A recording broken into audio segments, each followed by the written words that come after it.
kanzi boti rangu iri arife arinyudze munhu ndimi driver ndimire captain chinyararai vatsika vachiudziwa vana kana kumbozviteerera vaingoramba vachingodriva boti ravo vachienda. Ava ndiwo survivors accident yekukariba yeferi mbuya nehanda yekukudubuka nemanzwiro atiri kuita zviri kuratidza kuti captain weboti iyi akanga ari munhu ane nharo dzakanyanyisa. Vakatanga kutotaura kuti vedwe dee mambomira wevhu iri rakanyanyisa rinozikamwa nekunzi binga wevhu riri dangerous dai tambomira. Vamwe vakasuggesta kuti dai tamborara, asi vanga vachingovhunzwa mubvunzo mumwe, uri captain here iwewe, une chaunoziva here iwewe? Kaizi zvakaoma izvezvizvi vanhu vafa, unozvipindura wakamira papi? According to the security guard atichazoisa kumberi uko aburitsa pachena kuti there were 153 people on board. The boat was not even supposed to carry vanhu vakawanda kudaro. Ari kutaura zvakare akati iye pa macrew members ese pango survivor vanhu vairi, vamwe 4 vashaikira mukati. Nyaya yacho yakaoma. Life jackets, people were only given access. Boti yakutosinka, vanhu vakatanga kutobvubvirana vachirwira life jackets. Panosumuka boti pane vakomana vanenge varipo vototaura kuti pari kutangira newevhi racho pano ka they are actually worried kuti wevhu iri makurumidza kuritanga munosvika here sevanhu vajaira kushanda nemvura vari mafishermen ipapo, but aiwa baba ava vanoratidza kuti munhu anga ane nharo chaidzo chaidzo. Zvinorwadza izvi mani. Ini ndonzi Animal Chambati, ndiri mushandi weReader, ndinoshanda ndiri security officer ikoko. Ndinenge ndichiona nezvokuti vanhu vabhadhara here mubhoti, mari vane marisitsi here, vane matiketi here, uye nekuchengetedza mari inenge yabhadharwa nevanhu vacho. Saka nokuda kwechiitiko chane zuro kwangu ine wevhu rakanyanya inonzi binga wevhu raibva nokuchiuya mukaribu. Saka tafamba chinhango chishoma, boti redu rakatanga kunge yakusafamba zvakanaka. Zvinhu zviri mukati zvanga zvakutanga zvichibuda mubhoti zvichienda panze. Vanhu vatakatakurawo vakungosheedzera kuti bhoti gadzire zvinhu raakunyura ranga rapinda mvura mumagobe. Kupinda waita mvura mumwevhu yemukati meomo yaizara muinjini room. Saka imomo ndo makazoita kuti ichagone kunge ichibviswa.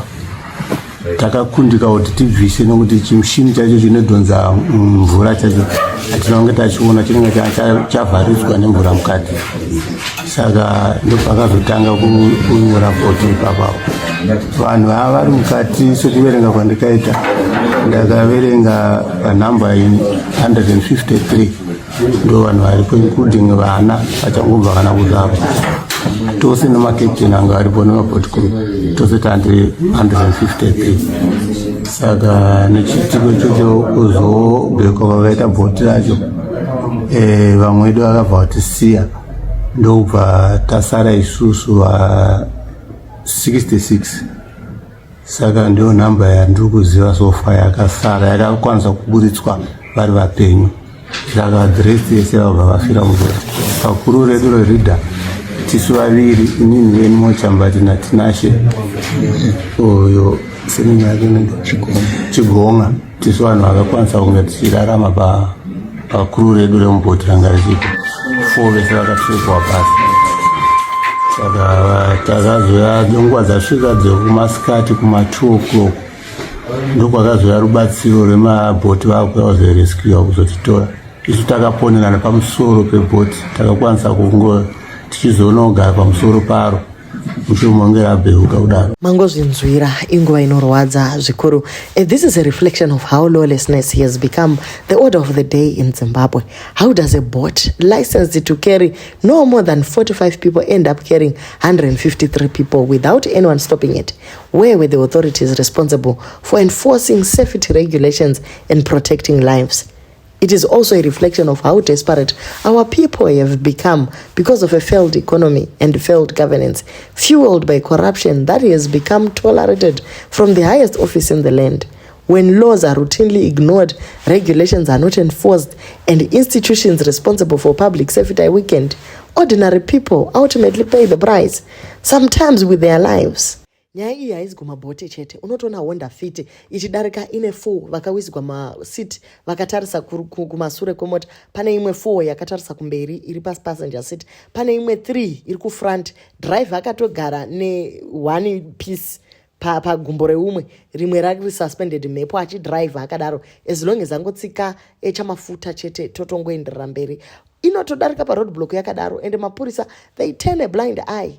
Washaya kuti tiri kuindepi kuzenyika. Zvakaitika nozvino ndezvokuti kuti parakasumuka paapa takaita kakavadzana nadhiraivha tikamuti wevhiye haina kuchipa zvokuti takati ndichisumuka wevhiye yakarova, mvura ikapinda mukati, kukadonha rimwe bhegi tiri paapa, tikakakavadzana nadhiraivha tikati iwe wevhi riruma harina kuchipa, akati akuudza kuti wevhi irori harina kuchipa ndiani, ndimi dhiraivha here, ndimi kaputeni, chinyararai. Ndobva tafamba tasvika pakati handiziva kuti ndepapi, mabhegi atanga kubuda nepapi, nepashure pebhoti payapaya. Tikashedzera dhiraivha tikamuti iwe onei mabhegi nemadhishi ari kubuda. Murume uyu akaramba atichiitisira nharo, tapamba sina kuwirirana, akati takuudza kuti nyararai, hapana wevhi tinosvika kwatiri kuenda. Ndobva tafamba tanyarara tichiona masikadhi ese zvingwa zvingobuda, bhoti ratanga kudi kurereka ne1 side. Ndobva tafamba tasvika pakati handinyatsopaziva semunhu anga. Ndobva tati iwe tengi wane rinenge riri kupinda mvura, ona taakudi taakunyura. Akabuda futi akati akuudza kuti maakunyura ndiani. Ngati ndaiwe uda kuti tiite seko, bhoti tiri kufa kairi kunyura, akati DDF hainyure, haiurai vanhu. Ndobva adzokera futi kunodhiraivha. Tasvika pakati futi pemvura, handinyatsopaziva kuti nditinde papi. Bhoti ratanga kuenda 1 side rachera mvura. Vanhu vanga vari kumashure ndobva vati vakomana bhoti rachera mvura. Ndobva akasumuka akati chibudai vanhu mumire ku1 side tione. Vanhu vaiva kusaidi kwanga kwazara mvura ndobva vabuda vakamira kusaidi kwatantiri. Tafamba distance, hatina kumbofamba distance yakati kusaidi tione. Vanhu vaiva kusaidi kwanga kwazara mvura ndobva vabuda vakamira kusaidi kwatantiri. Tafamba distance, hatina kumbofamba distance yakati kure. Bhoti riye ndobva ratanga futi kudi kuwedzera. Tikatanga kuudzana vanhu tikati vedu ngatiitei rubatsiro rotani, anogona kufona kupakisi chero kwaanenge achifona tifoni. Murume uyu akavava akarambidza vanhu kuti musafoni, hapana wevha, akuudza kuti tiri kufa ndiani. Saka isu taona kuti panapa paita njodzi, taakufa. No life jacket yakati yakatipa, apo anga akagarirwa malife jacket aye tavanhu kuti ndopatakazoita nharo dzokuti isu munhu ane foni chero ane paanoziva foni nhamba dzokupakisa ngaafoni. Tichifona kudaro iye anga achituka tatisingawirirani.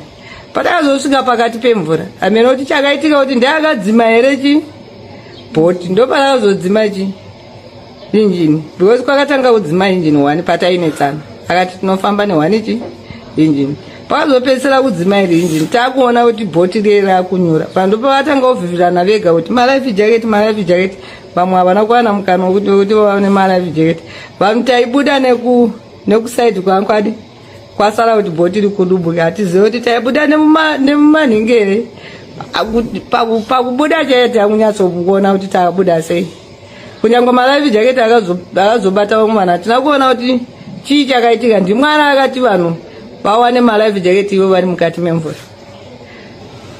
Ndofunga takadhonza 30 minutes ndopa takazoona bhoti rokutashinga richiuya. Taakutodaidzira kuti iro bhoti iro riri kuuya kunoku.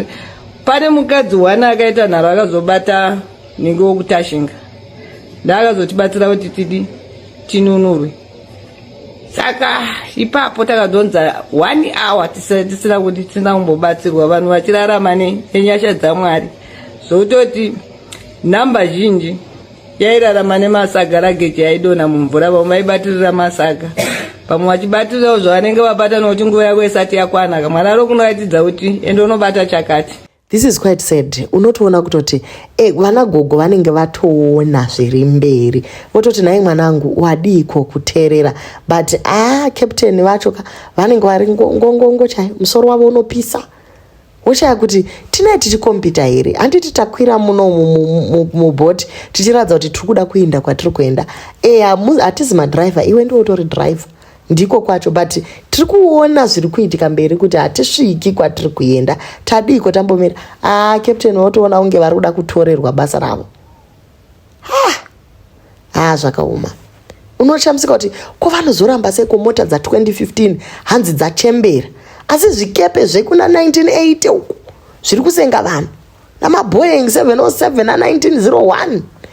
Washaya kuti chiko chakadaro chakaitika ndechekuti takaloda bhoti tikakwira, asi chakaitika ndechekuti mhepo takaiwana pabhodhi patakasvika ichingodai.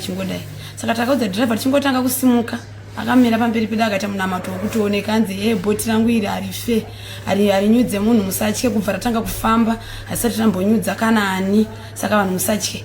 Ndobva tafamba tichiri pahaba ipapo pane kadhibhokisi romwe mukomana ranga rine bhatiri remasola, rine mainvheta, rine zvimwe zvinhu, rakawira mumvura. Tikamuudza kuti honai wevhi yatauyisa bhokisi, kanzi kana hapana anofa handei. Takatosimuka shure ndokutanga kufamba. Sati tambofamba kana 30 minutes takamuudza kuti ngatichikonesa bhoti timbodzoka, kana zvichiita tirare tione kuti mhepo imboite sei imbosimuka. But dhiraivha wedu wataiva naye anga aine nharo. Takafamba, asi bhoti ndakaona unge ranga rakafa, bhozi rakatanga kupinza mvura mubhoti tichiri pahaba. Takafamba tiine mvura mubhoti, wevhi ichitirova. Tichimuudza kuti wadiko ungofonera chero captain, tikanzi imi ndimani kwamunondiudza kuti ndifonere captain? Ndimani imi vakadzi makachenjeresa stere? Saka mumwe mukadzi anonzi Magadaire ndo akazofona kuAfrican Parks, kuTiger Bay, kuBhumi Hills achitsvaga rubatsiro. Saka vanhu vakavafonera kwokutanga vakashaya hanya, vachifungidzira kuti tiri kutamba because captain wedu wataive naye haana kufona kune vanhu ivavo. Akazofona kwokupedzisira taakuda kutonyura kuti vanhu veParks, achifona mukuru weParks handimuzive zvangu kuti taakutonyura. Achingopedza kudaro achiregedzera foni pasi, captain wedu akabuda akati ini mari kuudza kuti mufone ndiani? Akatipopotera, akapopota. Ini zvangu ndanga takagara pasi ndanga ndichirutsa. Zvizhinji handinonyatsozviona kuti zvanga zvakaita sei. Saka pakati bhoti raakudonha, vanhu vese vakawira mukati vakandisiya inini vachinditsimbirira vachienda. Ndakatadza kusimuka, ndakatadza kuti ndoda hewopo ndibatei ndisimuke, hapana akandibata. Asi pandakazosimuka ipapo ndakaona bhoti raatowira, ndokudhonza life jacket ndokupfeka, ndopa ndakaona bhoti rakudubo. Saka inini ndakanoiswa kure because ndanga ndasiyana nevamwe vangu vakawira padhuze, ndobva vabatira bhodhi ndokuenda pamusoro pebhodhi parakakukidibira. Manje inini ndakaendeswa kure zvokuti ndakanamata, ndaiti ndikati Mwari ndinzwirewo tsitsi, mvura ichipinda mumhino nomukana, ndovhara muromo, asi ndaive nelife jacket, ndiri pamusoro pelife jacket. Zvadaro takadhonza 1 hour. Chinhu chamakaita vanhu makatiregerera, chero captain wokuno anoona nezvemumvura takamutsamwira akatiregerera. Takapedza 1 hour tiri mumvura tisina kana hope. Inini kwandanga ndaiswa nevamwe tete vangu vanonzi mai remember kurefu zvokuti, asi takazoonekwa nendege. Ende ndiyo ndichingoona helikopta ndakasimudza ruoko ndikati hope please, hope, mvura ichopinda mumhino nemuromo. Ndobva ndege shure yaende kunotsvaga speedboat ndokuzoribvisa kwatakaita, asi vanhu vazhinji vakafa. It is really a sad chapter for all Zimbabweans. My condolences goes to all who have lost their loved ones. May Jehovah guide them through this painful period in life. It's a page opened and written in the chapters of history that will never be forgotten. Pane vamwe vachatozopedzisira vangoisa empty graves pasina vanhu vekukanda mukati imomo. Zvakaoma chokwadi. Condolences to those who lost their loved ones. The way I see this accident, there was gross negligence. Why would they put the machine used to remove water from the engine room there? Why not put it in a very clear and easily accessible place? Every time you use a boat, it's a must that there be enough life jackets for everyone on board. And at the moment yamunongokwira sezvinongoitwa mundege kunongonzi welcome tasvika pano, so kana in case of sinking tinotora life jacket ritoripfeka so torisunga, because pampacho pari kutonzi life jackets anga akutobva pamuviri yevanhu achiflota achienda away. Why? Because havana kusunga nenzira yavanofanira kusunga nayo.